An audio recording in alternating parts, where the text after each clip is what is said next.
Pemirsa, Panglima Kodam Iskandar Muda Maijen TNI Abdul Hafil Fuddit menggunakan sepeda motor Babinsa untuk meninjau sasaran fisik TMMD reguler ke-101 wilayah Kodim 0101 BS di Desa Anegle, Kecamatan Indrapuri, Kabupaten Aceh Besar Minggu kemarin.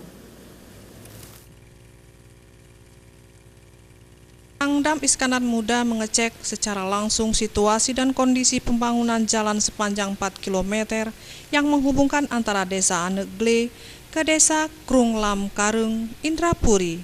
Peninjauan Pangdam Iskandar Muda ke lokasi didampingi Kasdam Iskandar Muda Brigjen TNI Ahmad Daniel Kardin, Irdam dan Rindam, para Pak Ahli, para asisten, para Kabalak Dam, dan Dim 0101 BS yang juga menggunakan sepeda motor, mengecek dan melintasi jalan sepanjang 4 km tersebut.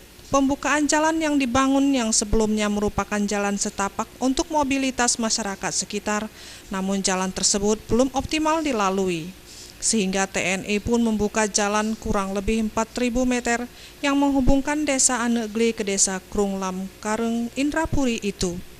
Diharapkan dengan diperlebarkannya jalan desa setempat dapat membantu masyarakat mengangkut hasil kebun untuk dipasarkan.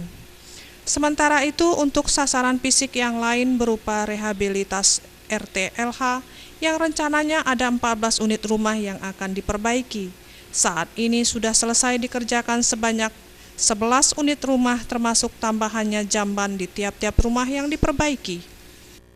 Untuk melihat bagaimana sih progresnya pelaksanaan TMM yang telah dilakukan selama 1 minggu sebelum ini. Tapi ternyata saya cukup puas bahwa ada beberapa tempat yang saya lihat bahwa sudah mencapai sekitar 35%, ada bahkan ada 50%. Kemudian saya sempat juga meninjau ke lapangan, ya antusias masyarakat dalam membantu program TMM ini cukup baik. Ya, barusan saya sempat bicara sama masyarakat di sini, mereka sangat mengharapkan mungkin salah satu sasaran TMM ini seperti pembangunan lapangan voli ini, mungkin penyiapan lapangan bola, dengan harapan ke depan dengan terbukanya rute atau akses jalan ini, masyarakat lebih memudahkan beraktivitas, perekonomian bisa berjalan, masyarakat juga akan bersilaturahmi sesama, makin saling mengenal. Saya kira. Selain itu, pembangunan lapangan bola voli untuk kebutuhan warga masyarakat berolahraga yang selama ini desa tersebut hanya memiliki lapangan sepak bola dan belum ada lapangan voli yang memadai. Mustafa, Aceh TV.